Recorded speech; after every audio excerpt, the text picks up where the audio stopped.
दोस्तों जय हिंद। मेरा नाम पुष्पन सिंह और आज हम उपस्थित हैं यहाँ पर अतरंजी खेड़ा जो अचलपुर एटा में पड़ता है। और यहाँ देख सकते हैं ठेरा ही ठेरा दिखाई दे रहे हैं। अभी हम एक ठेरे के किनारे पर हैं। ये बाउंड्री आप देख सकते हैं जो हमारे भारतीय विभाग जो पुरातत्व विभाग है उसने ये बाउंड्री लगाई हुई है। क्योंकि यहाँ पर क्या करते हैं लोग, थोड़ा ठेरा को काट के खेत बढ़ा रहे हैं तो कहीं पेड़ लगा रहे हैं, तो उसके लिए ये एक ऐतिहासिक स्थल है तो इसको कोई नुकसान न पहुँचे इसीलिए यहाँ पर इसको संरक्षण दिया गया है। जो भारतीय पुरातत्व विभाग सर्वेक्षण है उसने पत्थरों की दीवार लगाकर और ये लोहे के एंगल से पूरी दीवार बनाई हुई है जिससे कि इस पर कोई इस स्थल को कोई नुकसान न पहुंचा सके। तो यहाँ का लोग बताते हैं कि 4000 साल पुराना इतिहास है। और यहाँ पर आप देख सकते हैं ये जितनी भी ईंटें हैं पूरी तो ईंट नहीं दिखाई दे रही है। सोच सकते हैं कि ईंट की ये एक साइड का किनारा है और दूसरी साइड ये इतनी चौड़ी ईंट हो सकती है। क्योंकि इतनी चौड़ाई की ईंटें जो यहाँ पर मुख्य केंद्र है बौद्ध धर्म का, वहाँ पर मैंने देखी थी तो वहाँ पर भंते जी मिले थे। तो भंते जो मिले थे उन्होंने बताया था कि ये अशोक कालीन ईंटें हैं। मौर्य राजा चंद्रगुप्त और अशोक उनके समय की ईंटें हैं। यहाँ पर मुझे एक ईंट मैं आपको दिखाना चाहता हूँ। तो दोस्तों आप देख सकते हैं ईंट की चौड़ाई कितनी है, ईंट की चौड़ाई कितनी है और मोटाई कितनी है। ये तो हमें पूरी दिखाई नहीं दे रही है, मिट्टी में दबी हुई है और इसको निकालना हमारे लिए गलत होगा क्योंकि ऐतिहासिक चीज़ों से छेड़छाड़ गलत होगी। तो हमारे पास हमें मिली है एक ये ऊपर, तो ये देख सकते हैं यहाँ से ये चौड़ाई है ईंट की और लगभग में लंबाई उसके बराबर है। यहाँ देख सकते हैं और थोड़ी बड़ी ही है। तो ये ईंट टूट गई है और ये भी टूटी हुई है, तो सोच सकते हैं कितनी बड़ी ईंट है। ये मौर्यकालीन बताई जाती है। और वहाँ पर जो अतरंजी खेड़ा वहाँ पर बौद्ध धम्म तीर्थ स्थल है या बौद्ध विहार कह सकते हैं उसको।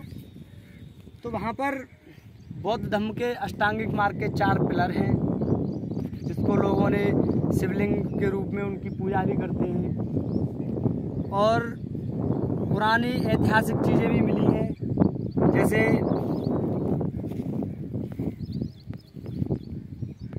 तो जो बौद्ध विहार है वहाँ पर अशोक का जो धम्म चक्र है वो भी निकला था जिसमें 24 तीलियाँ हैं। जो हमारे झंडे में जो चक्र लगा हुआ है वही वहाँ पर निकला था। तो उन्होंने हमें जानकारी दी कि ये जो कुछ पुरानी चीज़ें निकल रही हैं वो सब यहाँ जब पुल बना था हमारी काली नदी का तो वहाँ से उसकी खुदाई में निकली है। तो हो सकता है कि यदि इसकी खुदाई की जाए तो इसमें भी बहुत चीज़ें निकल आए जो हमारे इतिहास से संबंधित हैं। तो अब हम चढ़ रहे हैं ऊपर की साइड और देखेंगे इधर का नज़ारा। तो मैं कहूँगा आप ऊपर चढ़ के आइए और हमारे दर्शकों को दिखाइए अतरंजी खेड़ा कितनी जगह में फैला हुआ है। और जो हम ठेरे पर चढ़े हैं इस ठेरा से ज़्यादा ऊंचे उधर 2 ठेरे और हैं।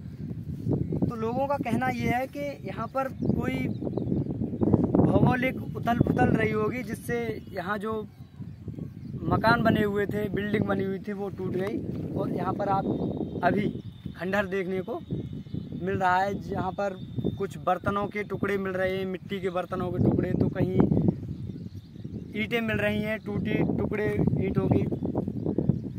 तो इस तरह से यहाँ देख सकते हैं पूरे खेड़े पर इस तरह की कंकड़ पत्थर ईंटें पड़ी हुई हैं। और विदेशी लोग जब आते हैं यहाँ पर घूमने, विदेशी लोग जब घूमने आते हैं तो इनको उठा के ले जाते हैं। वो कहते हैं कि यहाँ पर बौद्ध एक वर्षावास बिता के गए थे। यहाँ का जो राजा था तो उसने बौद्ध घूमने आए थे इधर, तो राजा ने आग्रह किया कि भगवान आप हमारे राजधानी में पधारें। तो तथागत गौतम बुद्ध जो वहाँ पर आप देख रहे होंगे वो बौद्ध तीर्थ स्थल है, तो वहाँ पर जाके आकर ठहर गए। तो राजा को पता नहीं पड़ा कि बौद्ध यहाँ पर आए हुए हैं। तो राजा अपने राजकीय कार्यों में व्यस्त रहा तो उसको पता नहीं पड़ा, इसलिए वो वहाँ ठहर गए। तो जब जाने को हुए तब तक वर्षा ऋतु आरंभ हो चुकी थी। तो राजा के कहने पर तथागत गौतम बुद्ध ने कुछ समय यहाँ पर और व्यतीत किया। उसके बाद वर्षा ऋतु आरंभ हो चुकी थी, तो पूरा वर्षावास यानी पूरी वर्षा ऋतु यहाँ पर उन्होंने बिताई। तो इसलिए यहाँ पर लोगों का ये मानना है कि ये बौद्ध तीर्थ स्थल है पूरा, जो वहाँ पर केंद्र है इसका। वहाँ पर पुराने बहुत सी चीज़ें निकली हैं, जैसे धम्मचक्र निकला है, बौद्ध प्रतिमाएं भी निकली हैं, और अशोककालीन जो अष्टांगिक मार्ग के चिन्ह हैं वो भी वहाँ पर निकले हैं।